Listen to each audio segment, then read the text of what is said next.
O que eu vou mostrar aqui é uma apresentação que eu fiz para a ABRAGE, que é a Associação Brasileira dos Jornalistas Investigativos. Então eu vou aproveitar, tirei alguns aspectos desta apresentação, porque eu a fiz também no Jornal à Tarde, em Salvador, fiz para o Estado de São Paulo e também para a redação da TV Cultura, onde eu também trabalho permanentemente como assessora de pesquisa. Qual era a hipótese, ao pedido que me fizeram da ABRAGE para fazer essa apresentação? Eles disseram: nós jornalistas nos damos muito mal com pesquisas de opinião, pesquisas eleitorais. Como é que a gente pode antever um pouco essas eleições a partir desse dado? E da nossa parte, a ideia foi tentar convencer jornalistas que pesquisa de opinião não é apenas um instrumento, é uma expressão da opinião pública. É um instrumento que mede uma voz, ela não é um instrumento editorial. A TV Cultura acabou adotando esse conceito como cobertura. A cobertura da TV Cultura foi feita pela ótica do eleitor. Muito menos de debates entre candidatos, dando muita força à questão dos vereadores, dos problemas locais das cidades e assim por diante. Então, vamos a um quadro que várias de vocês já viram em apresentações minhas, que é a representação que um teórico francês, o Dominique Walton, fez, e é um modelo muito preciso do que seja a comunicação política. Tudo isso que nós estamos falando aqui, esse seminário inteiro, fala de comunicação política.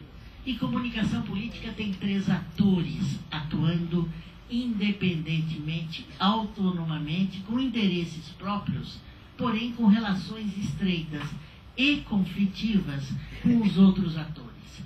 É a opinião pública, que cada vez mais é representada por pesquisas e outros mecanismos de localização, grupos, partidos, etc. São os políticos, o outro ator, são os políticos ou os comunicadores, somos vocês que são ativistas políticos, este é um dos atores que expressam nos períodos eleitorais ou não as suas plataformas, os seus pontos de vista. E, evidentemente, comunicadores e jornalistas, cada um com uma lógica própria. Os políticos defendendo as suas propostas especificamente, as suas bandeiras, a sua ideologia, a sua visão do processo e do poder. Os comunicadores tendo uma lógica própria, que nem sempre é compreendida pelos políticos e muitas vezes é contraditória. Político muitas vezes quer esconder, a mídia quer abrir, ou vice-versa. Político quer colocar, políticas, organizações, e a empresa invisibiliza ou desqualifica, como foi discutido ontem. E a opinião pública, por vários caminhos hoje, muito mais do que 10 anos atrás, é capaz de captar esse debate. Em eleições, pesquisas se configuram cada vez mais como representação do eleitor, assim como pesquisas de opinião como representação da opinião pública. Lembra-se que essa formulação o Dominique Walton fez no início dos 90 e ela foi vencendo, vamos dizer assim, o debate teórico e público. Não existe opinião pública, porque opinião pública é uma referência contraditória, opinião pública é alguma coisa que não existe na medida que são vozes privilegiadas que falam para a opinião pública é uma contraficção, é um espelho da expressão da mídia. Não obstante, na prática, está prevalecendo cada vez mais essa ideia que pesquisas de opinião pública podem sim ser uma representação da opinião pública. Nessa apresentação, que era de maio, as redações, os jornalistas e a TV Cultura queria saber um pouco como é que se daria o clima dessa eleição. que se aproximava. Então eu gostaria de comentar, a partir de maio, né, quando foi feita essa apresentação, e projetá-la para 2010.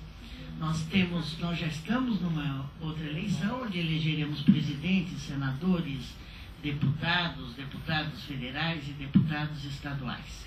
Vamos ver o que daquilo que pode ser antecipado para os jornalistas para pautar a cobertura poderia ser antecipado para 2010. Esse aqui é uma pesquisa de fevereiro da Census, o Instituto de Minas Gerais, que pergunta, com relação às próximas eleições municipais, que viriam agora, em novembro, qual é a informação, que informações o eleitor e a eleitora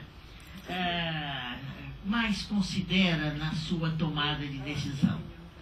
Contato direto com o candidato, programas do TRE, rádio e TV, opinião de amigas, comícios, pastor, padres, líderes comunitários. Bom, aí já se vê claramente que, independente de como o eleitor e a eleitora vai se informar, e há múltiplos canais, a predisposição principal é de saber mais sobre o candidato. Quando a gente avalia os meios de comunicação durante as eleições, a gente pergunta o que você está levando mais em consideração. Em geral, o TRE, a comunicação dos tribunais regionais e eleitorais na televisão é o mais mencionado, junto com debates. E a gente pergunta, por que debates?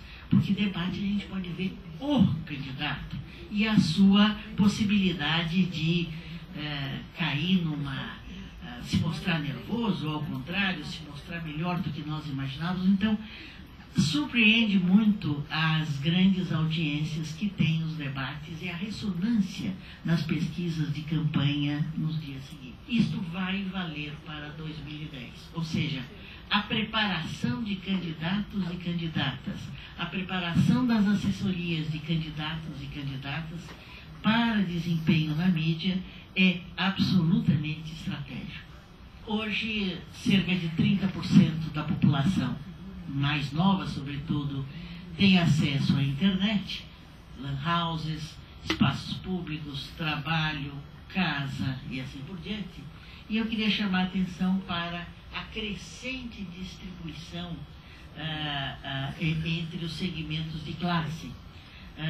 Começou com uma mídia bastante seletiva, a internet, no início da década, e agora já está uma mídia bastante democratizada. Este ano, este quadro ainda é mais equilibrado em relação de classe social. E o papel da internet é importante para nós, porque a quantidade de recursos disponíveis, desde pequenas mensagens gravadas em celular, que pode ser colocado no YouTube, nessa central de imagens, como a rapidez, o diálogo, a enorme capacidade de trânsito da informação política, eu considero para 2010 este instrumento o mais importante para nosso ativismo político. E este é o grande papel que o site Mais Mulheres no Poder tem. Podemos começar por aí, reproduzir os conteúdos, dialogar com esses conteúdos, solicitar chats, por exemplo, um especialista que vocês se interessem a dialogar. Há imensas possibilidades. Então, a chamada invisibilidade da mídia, que tanto foi discutido, que é um tema de 2 décadas para cá, precisa ser relativizado. Nós precisamos nos reposicionar para ter uma posição proativa, e essa proatividade vem da internet.